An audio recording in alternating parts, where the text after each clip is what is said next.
Hello everyone, welcome back to my channel one step for education. आज की हमारी worksheet है वर्कशीट नंबर 79। ये वर्कशीट आपकी 5 अक्टूबर 2020 के लिए है। ये आपकी मंडे की वर्कशीट है। मंडे को आपको अपनी क्लास टीचर को ये वर्कशीट सेंड करनी है। ये वर्कशीट क्लास 6 to 8 के लिए है। 6, 7, 8 तीनों क्लासेस के बच्चों के लिए कॉमन वर्कशीट है। यहाँ आपको लिखना है अपना नाम, इधर लिखना है अपनी क्लास टीचर का नाम। आइए देखते हैं आज की आपकी worksheet. Let's play the game of age. आइए नंबरों के साथ खेलते हैं। उम्र के जो नंबर होते हैं इसमें आपको इस बारे में देखना है। यहाँ आपको कॉलम्स दिए हुए हैं, 4 कॉलम।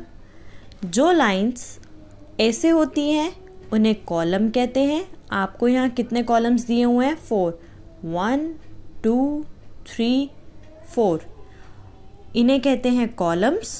और जो ये आपको इस तरीके से दिए हुए हैं इन्हें कहते हैं रोज़। क्या कहते हैं?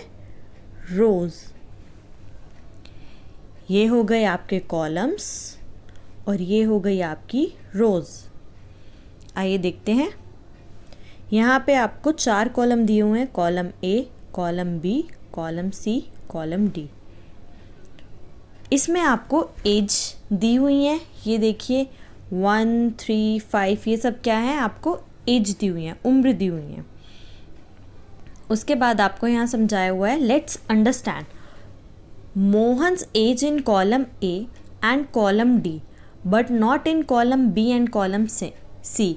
Hence Mohan age is 9 years old। Mohan की एज कितनी है? 9 है। मोहन की एज आपको किस कॉलम में दी हुई है? कॉलम ए में और कॉलम डी में। Column A and column D but not in column B and column C. तो आपको ये देखना है column A and column D में आपको ये बताया हुआ है 9 is common number, so Mohan age is 9। Mohan is 9 years old। उसके बाद next is Ruhi's age is in column B only. Ruhi की एज कॉलम बी में दी हुई है और रूही की एज कितनी है? 2 year। Ruhi is 2 years old। तो देखिए आप कॉलम बी में आपको 2 दिख रहा है, ये रूही की एज है।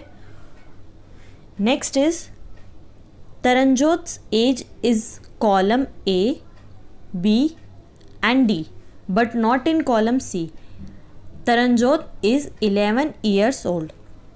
तरनजोत की एज आपको कॉलम ए में दी हुई है, कॉलम बी में एंड कॉलम डी में but not in column C. और तरनजोत की एज कितनी है? 11 years। तो आप देखिए column A, column B, column D में आपको 11 कॉमन दिख रहा है और ये क्या है? तरनजोत की एज। उसके बाद 4th में दिया हुआ है Johan's age is in column A, column B, column C as well as column D. Hence Johan's age is 15। Johan is 15 years old। अब देखिए आपको 15 चारों ही कॉलम में कॉमन दिख रहा है, तो ये किसकी एज है? जोहन की। अब इसके अकॉर्डिंग ये आपको समझाया हुआ है, आपको कुछ क्वेश्चंस के आंसर करने हैं। आइए क्वेश्चंस देखते हैं। Let's try to solve this problems. आपको यहाँ पे 4 प्रॉब्लम्स दी हुई है, 4 क्वेश्चन दिए हुए हैं। आपको जैसे आपको ऊपर समझाया हुआ है उसके अकॉर्डिंग ये क्वेश्चंस आंसर करने हैं। Rohit's age is present in column A, column C but not in column B and column D. Rohit की जो एज है वो कॉलम ए में दी हुई है, कॉलम सी में दी हुई है। अब आपको ऐसा नंबर ढूंढना है, ऐसी एज ढूंढनी है जो कॉलम ए और सी में कॉमन हो और बी एंड डी में हो ही ना। तो आप देखिए 5 कॉलम ए में भी है और कॉलम सी में भी है, बट आप बी में देखो आपको कहीं 5 नज़र नहीं आएगा, ना ही डी में। तो रोहित की एज कितनी होगी? 5। Rohit is 5 years old। ये रहा आपका answer 5।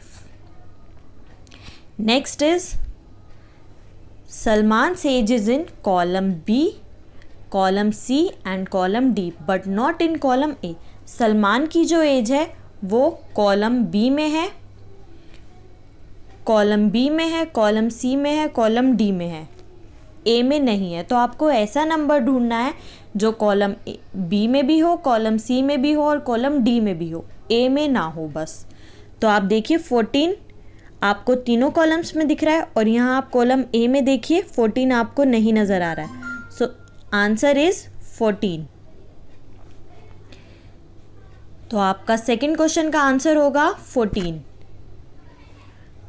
Question number third is what type of numbers do you see in column A. आइए अब कॉलम ए देखते हैं। ये रहा कॉलम ए। अब आपको बताना है कॉलम ए में किस तरीके के नंबर दिए हुए हैं।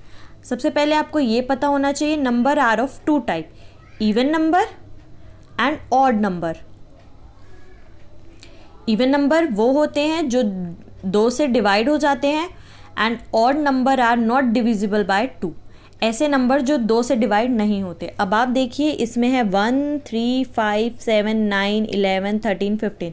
तो इनमें से एक भी नंबर 2 से डिवाइड नहीं होगा प्रॉपरली।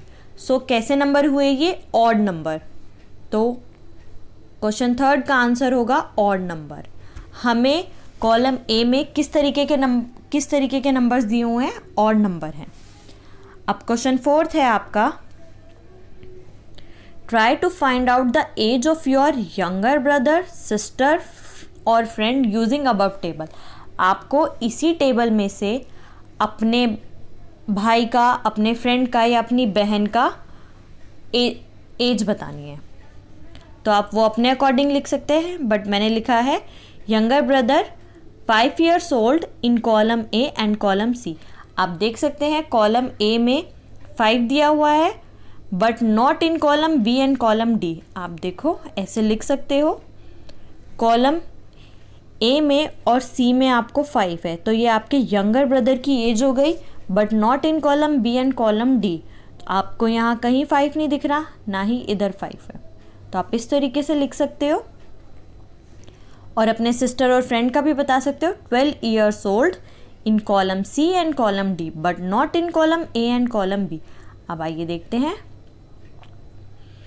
आप अपने फ्रेंड और सिस्टर की एज बता सकते हो 12, जो कॉलम सी और डी में प्रेजेंट है और कॉलम ए एंड बी में नहीं है। तो ये थी आपकी आज की वर्कशीट, ये आपकी कॉमन वर्कशीट है। अगर आपको मेरी वीडियो पसंद आई हो तो चैनल को लाइक एंड सब्सक्राइब ज़रूर कीजिएगा। Thank you.